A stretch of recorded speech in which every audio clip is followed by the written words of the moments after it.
Hi, welcome back to Lakeside Quilt Making Arts. What are we going to do today? Well, to begin with, we're going to watch a little bit about the unicorn quilt. We're going to get to the point where I finished sketching out the unicorn and getting a start on his horn or her horn.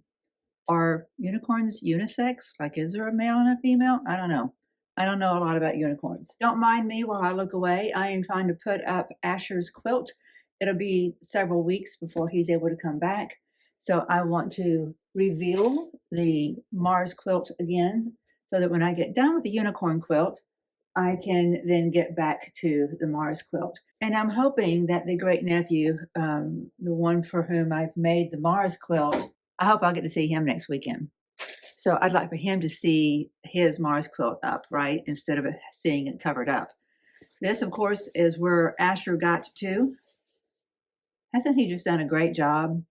I mean, he's not trying to rush through it. He's taking his time with all the details, and he loves the ironing part, which is fabulous. He likes the immediate gratification of that, which is pretty dang cool in my book. So what else are we going to do? We're going to walk through getting the unicorn sketched out. Last time we met about the unicorn, I was getting the template made, and then I was getting it drawn onto the quilt top. But now we get to actually do the sketching. Guess where I've been? I had to stop videoing for a moment because I had a knock at the door and had to look into the sun for a little bit, so my glasses got dark. They will change, don't worry, and I won't be looking at you through dark lenses. I'm going to actually move you a little bit so I don't get out of frame every time I lean over. We've got a lot of photos about how this goes together, so as long as I take the rows off in sequential order from having the one on the bottom of each stack being on the furthest right side, I should be fine. If not, we've got photos to tell us how to put it back together. So I did something fun today. I went to see Quilting at the Cottage. This is a long arm quilting service that a friend of mine has. Her name is Sherry Spivey, and she's just opened up this establishment in downtown Huntsville in an area called Five Points. I knew, you know, from the little bit I know of her, because we've only been friends a year, but I knew enough of her to know that she was going to do a really good job with this. And I cannot wait to show you what all she has done. She definitely has an eye for making such a place really cute, but her business concept is really cool. And I love what she's doing, so I want to share that with you. But so I'm just going to do a little teaser today of the establishment and of her. And then at a later date, I want to do more of an in-depth profile interview with her and share that with you guys. She's a delightful person, really sweet, energetic, fun, just talented. She can wield that long arm of hers and just make magic happen. She's been doing it a while. I think she said that she was the first person with a long arm in Alabama. So she's been, I think over 20 years, I think she said. And, you do a lot of quilts in that amount of time. So she's seen it all. Not only is she being innovative and creating this storefront for her business, she is also innovative in how she is interacting or allowing flexibility for her customers. She's created a quilt depository. Out of state, and they need more than just a bag to drop off, and I need someone that's here at midnight or on a Saturday. So I came up with the quilt depository, and I think I'm the first that has this. But this is the quilt depository, and basically on the outside you have a bag that has a key, and it has your name and cell number on it. You cinch it up with everything in it. Use your key on the outside of this to turn it in, turn it to the right and back, open it up, pull your key out, put it all in there, slam it shut so it locks behind you, and drops into the antique bathtub, and I can pick it up the next morning. So everybody doesn't have to just drop by during my hours. Right. So it makes it a lot easier on them. Right. So how do you get the bag? They have to have They stop by, They and stop then by I give ahead them of a time. little. There's a little card that has my thing on it, and then they have their name and their cell number on it, and they keep the bag with them. So when you come back to pick up your quilt, these are several that are coming back to pick up their quilts, and I'm gonna say I put it down in here like. For example, I finished her quilts, but I put them back in a bag again to keep them nice and neat. And I folded her little bag up, and it's got her key and her name and everything for next time. So that's awesome. It's fun. And we can talk more about that whenever we do an interview with her, but I'll show you a little clip on screen while I'm talking.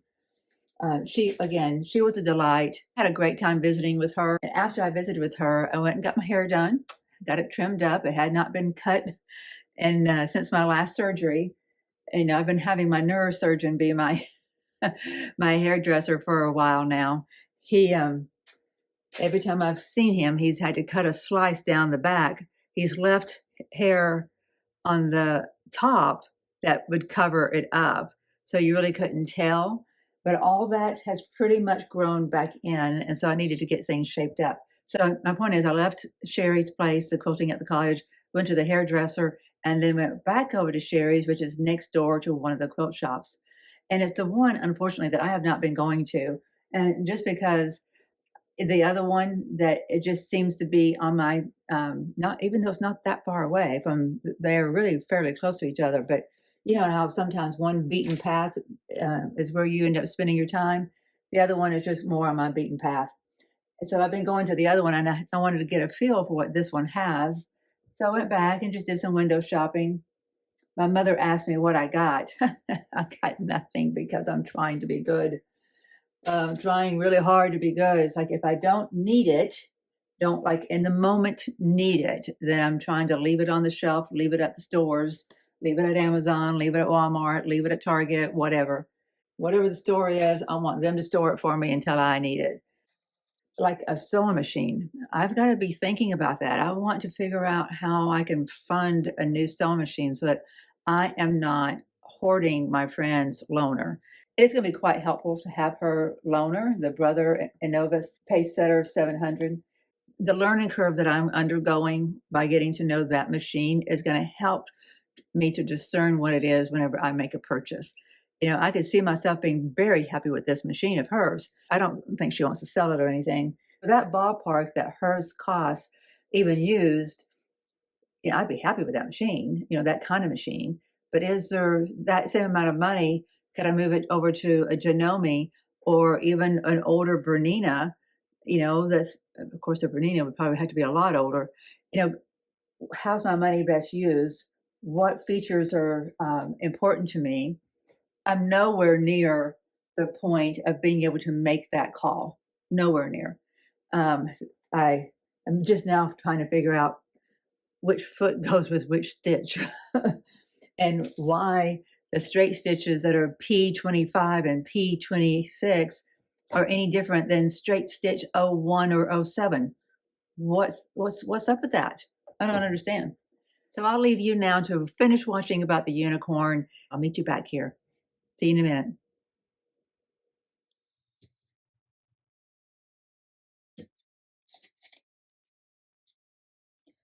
What I'm thinking is that this flannel that's going to be behind the unicorn will be kind of like extra batting, because on the outside perimeter of the unicorn, I'll cut it away before I actually do the quilting.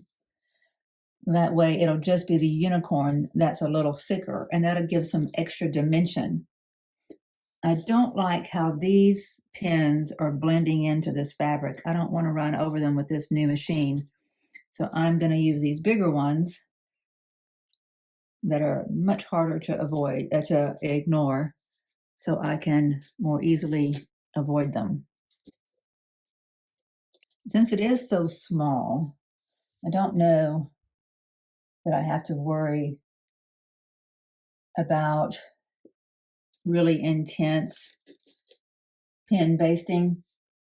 But I did learn from that little experiment that we did that I need to use a hoop if I can possibly get this in a hoop. Need to experiment with that. honestly, this next part is the nerve-wracking part of this process, and that is getting my outline on it.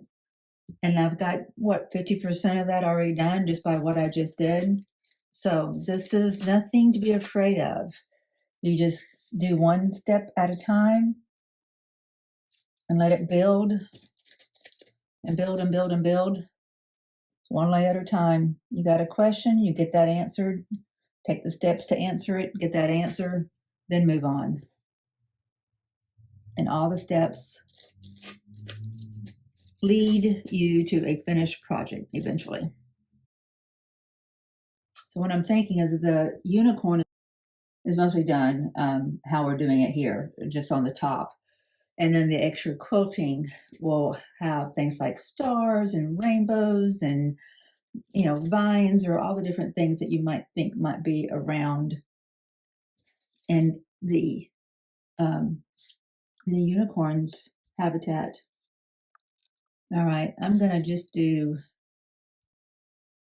a little bit of one pin here in the middle. But make sure nope, it's not colored.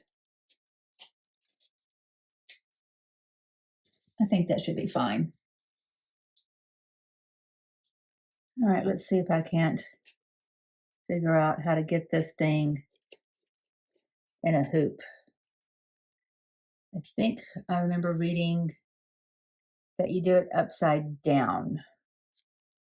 Or not reading, but seeing. So what would that mean to do it upside down? I'm not familiar enough.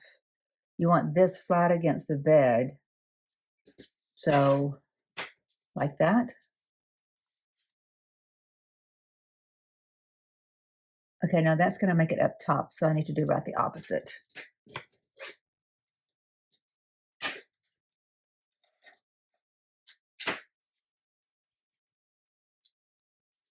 Yeah. Okay. All right. Yeah. Okay. Okay, let's see if we can figure out how to get this in there. Raise. Nope. I'm going to have to take that needle off. Oh, that's frustrating. One nice thing about this machine is how white it is. It reflects the light really well.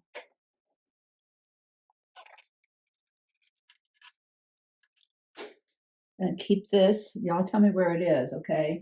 Actually, keep it right there. Can't get in trouble there. Underneath that needle. Oh, don't tell me I can't. Oh, just barely clear that needle. Yes. All right. You're in the way. Move. Okay. Yay. Put that foot back on. I rewatched the video and she did call this, she went back and forth between calling this foot the darning foot and a quilting foot. So we can call it either one. Okay, finger tightened. All right, it's good and tightened. And I'm on stitch 1. And it says the J foot. Hopefully it's okay that I have this darning foot on. This is what we used last time.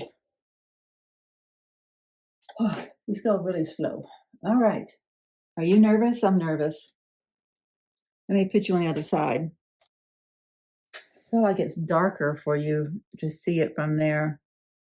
I'll do a test and see how well you can see it. If you can't see it well there, I'll move you back. Okay, nervous. Okay, I feel like this hoop is making it worse, not helping. Like I feel like it's giving me jerking responses to the thread movement. Like every time that needle, every time that foot comes up, the hoop wants to kind of jerk. It's a good thing that this is going to be covered up by other thread. Okay, and I really should have brought my bobbin up, but I didn't figure out how to do that yet. Yeah, I don't think I like the hoop. I think that's going to be an acquired taste. Okay, we're cutting. It didn't cut it. Did not, yeah, it did. Okay. Yeah, I think I need to take this hoop off. That's just really frustrating. Let's give it one more go. I'm going really slow because I'm just so unaccustomed to everything. There's no muscle memory at all involved with this machine or this technique. I have jumped into the deep end. New machine, new to me, and fairly new machine. New machine and new techniques, everything. Yeah, I'm going to take off this hoop and see if I like how this goes any better, which means I've got to take off that foot again.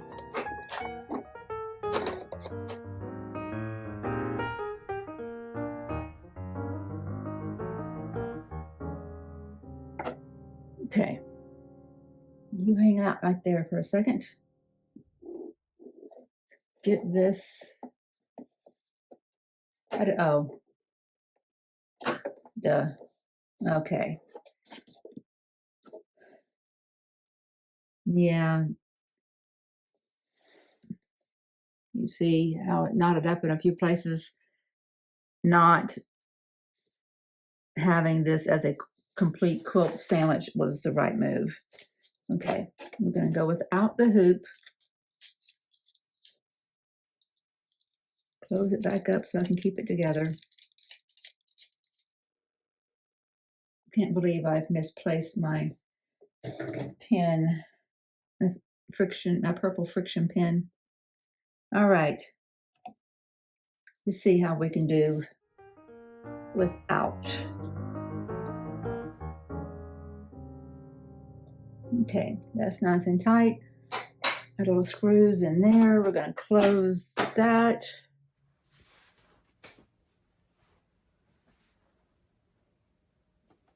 Okay.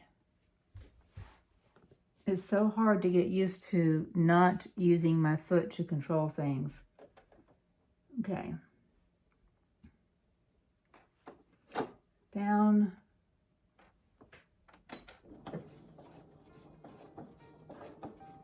I need to use my gloves, I think. If I go at this speed, I think I'm fine.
Okay, I told you guys I didn't know what I was doing, and I don't know my machine.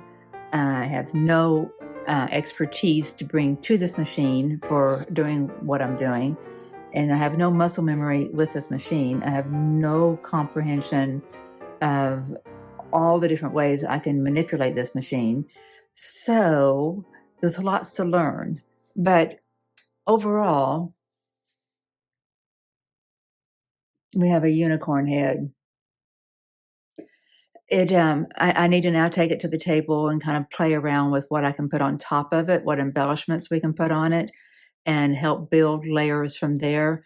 I particularly want to make sure that this horn stands out and the eyeball. The rest, the hair and the overall shape, that you can be lighter and looser with, creatively, but you need to have some of the features need to be distinct. Certain curves underneath the cheeks, the jaw, and the eyeball needs to look like the eye is closed, because I did not, was not thinking about doing an eyeball. I'm not too insane. Like, I'm kind of insane to be taking this job on as it is, but I'm not doing an eyeball. Not yet. Let me get a little bit of experience before I do that. I am thrilled that I chose to do it this way and not as the quilting, because the back of the quilt would just be something I would not be proud to show. But this was the right move. This was the right move. Okay, it doesn't look too bad now that I see it kind of with fresh eyes. I want to clean up the back of these loose hairs, and I'll show you when we get over to the table. I'll meet you there. Can you tell the light's changing in the studio? That's because this is taking forever, and we're losing light. It's still very daylight outside, but how the light filters into the room has changed. Fortunately, we've hit daylight savings time, and we have an extra hour of daylight, so I can be more productive. What I'm doing now, my friends, is picking out thread. This is thread, Dawn. I was about to say yarn, to go on the unicorn's horn. What are you doing? Any unicorns in your life? So I'm not quite sure how to go about this. Like, I've not been sure about how to go about any of it. Hope that's not too bright for you. It looks pretty bright on screen. It's not that terribly bright underneath here. I mean, it's bright, but it's not blinding like it looks on there.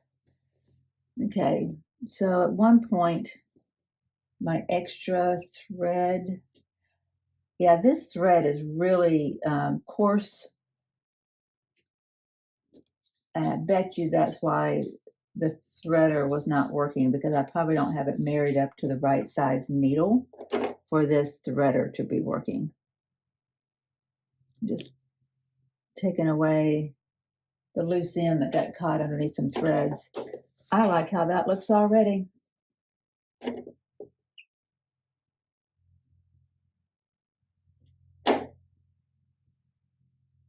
can call it good with that almost. Okay, this is going to be getting in my way. Okay, this is where it gets stressful every time.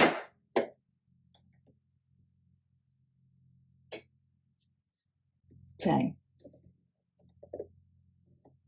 Needle down. To remember that I'm going at a snail's pace.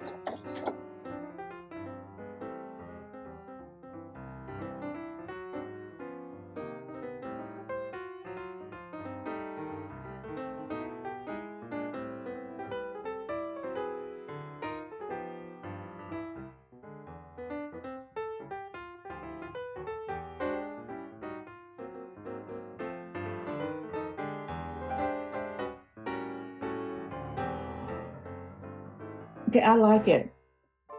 First time I've said I like it. Clip. Okay.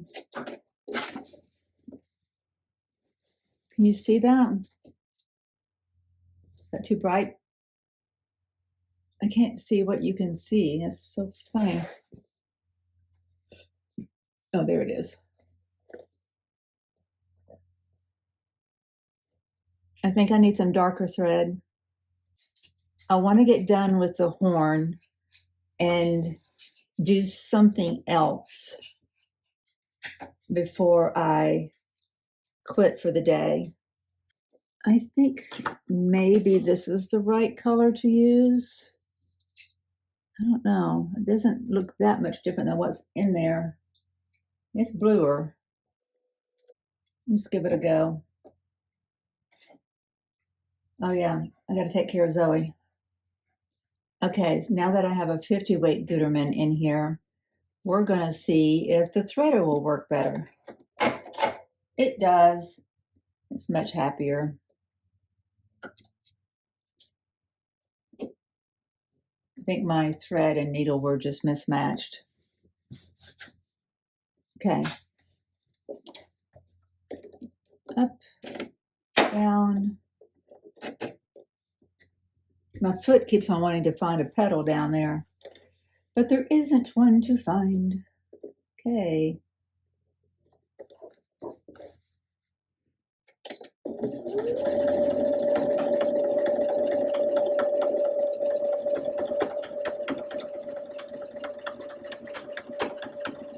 Yeah, this is not showing up much darker than what I just used. Just a little bit.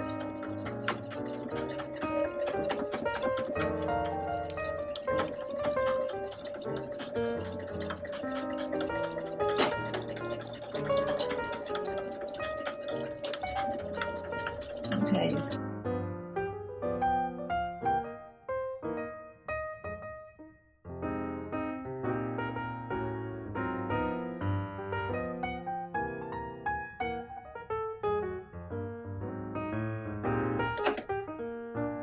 Oops.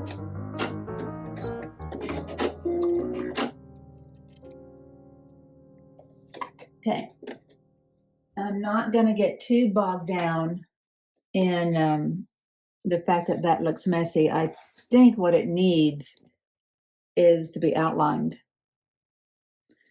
So I'm going to do a couple more things before I quit, because I know that once my nephew gets here tomorrow, I'm going to find it harder and harder to concentrate on this, but I have no choice.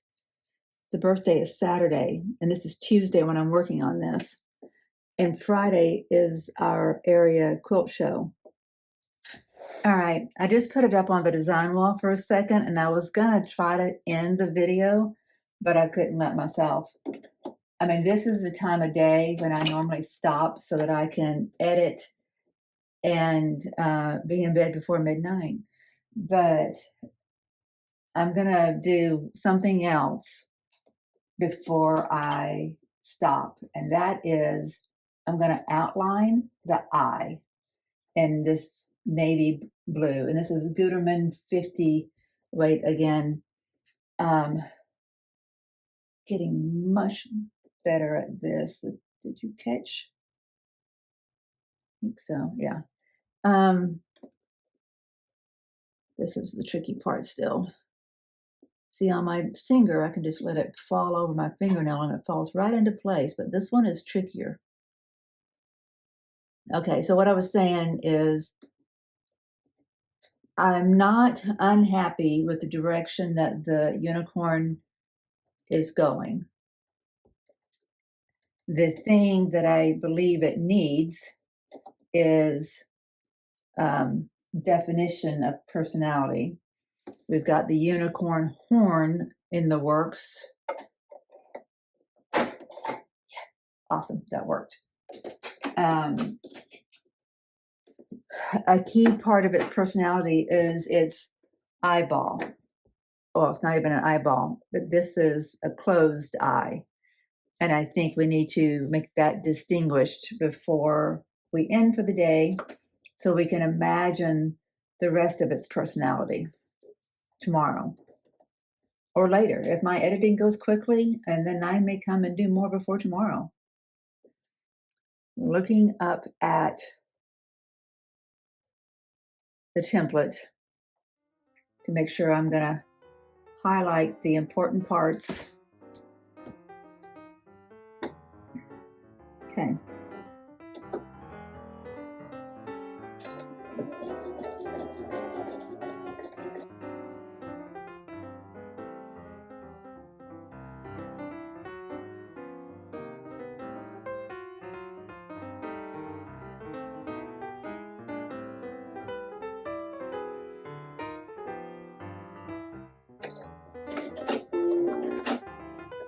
We're gonna see what it looks like on the design wall before we become unhappy with it. I did clip that thread, didn't I? Felt like it was trying to pull. Do you see an eyeball? Not an eyeball, but like a closed eye. I don't know how well you can see what's going on here because in the screen, I can't see it defined at all. I'll take a photo and put it on screen just in case you can't see this, but I want to go ahead and talk about it as if you can, and then maybe you can see it on the screen better than I can. So I outlined the eye, and I put on some ribbon for the horn, and I put in some growth rings. I can't see any of that in the display, so hopefully you can. So everything is sketched out. And what I'm thinking about doing tomorrow is maybe this is a really transparent ribbon, and putting that on the eyelid, give it a little bit of glimmer there, like it's got on some eyeshadow, you know? And I'm thinking about putting some feathers on for some of its hair right here, stitching those down tomorrow. And I can't believe those are staying on there like that. And maybe some ribbon in there as well, and then putting some more hair on top of it. I like that. I know that if I stitch this heavily, it'll stay. Is this going to be washable? No. So I have to make the decision, do I want this to be a washable thing, or do I want this to be a fanciful thing that, gets spot cleaned at best? I like the idea of the feathers. I really do. I think she will too. And there's no telling how much of the feathers we'll see once we do a lot of top stitching on it.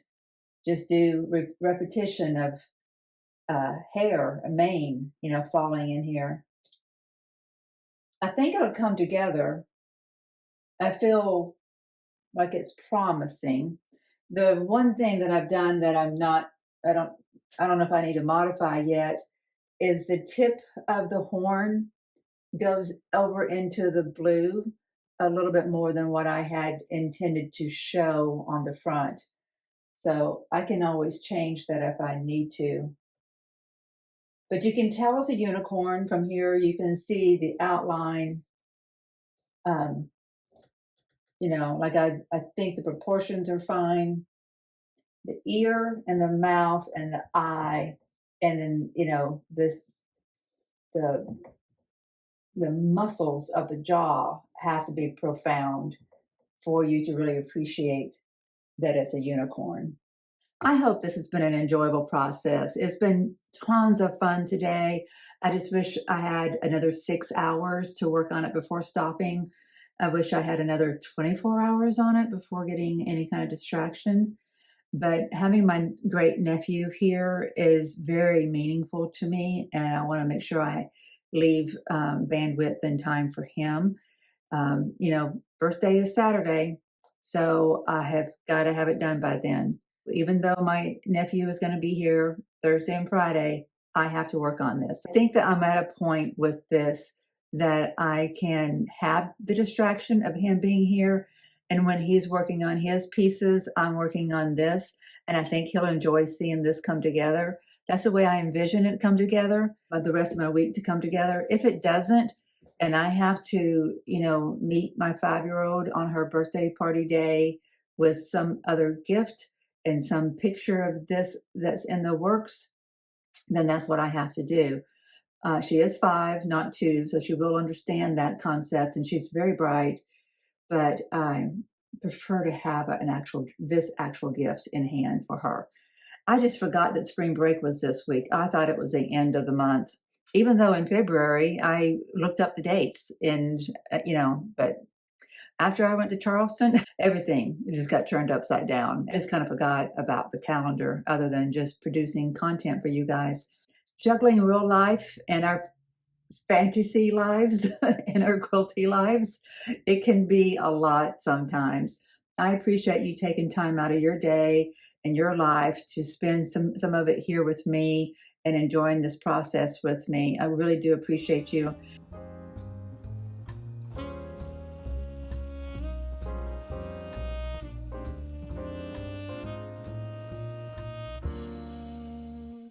And just like that, the Mars quilt is back in operation.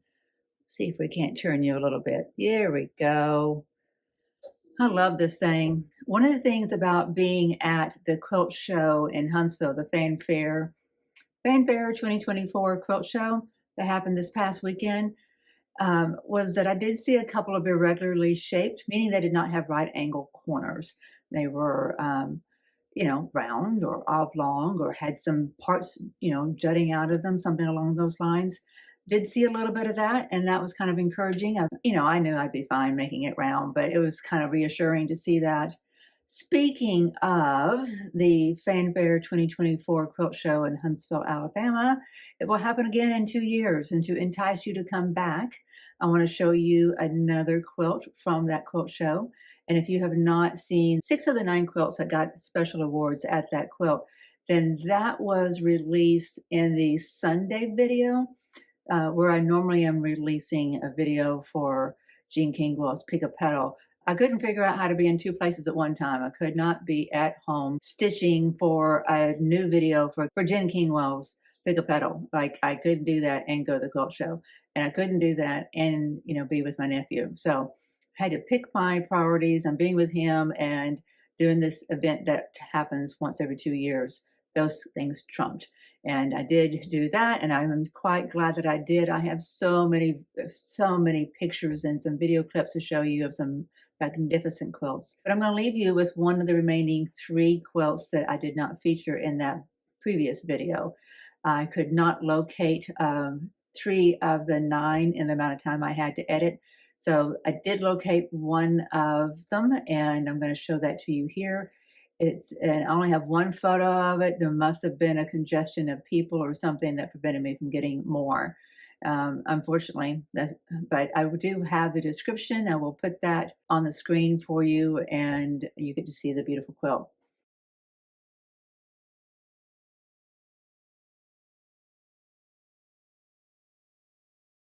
For a while here, I'll do that. If you guys really want to see each of the categories and see all of the photos, then let me know, because I'm happy to promote this show. I'm happy to put together a bigger reel, a 30-minute or an hour-long just picture gallery show. That would be fantastic for me. I'd enjoy watching that. So if you want me to do that, just let me know. Just leave me some comments and give me some feedback. I'm happy to do that.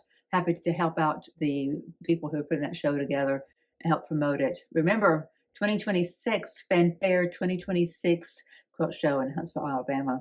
All right, my friends, I hope you're enjoying what's coming out of the unicorn quilt.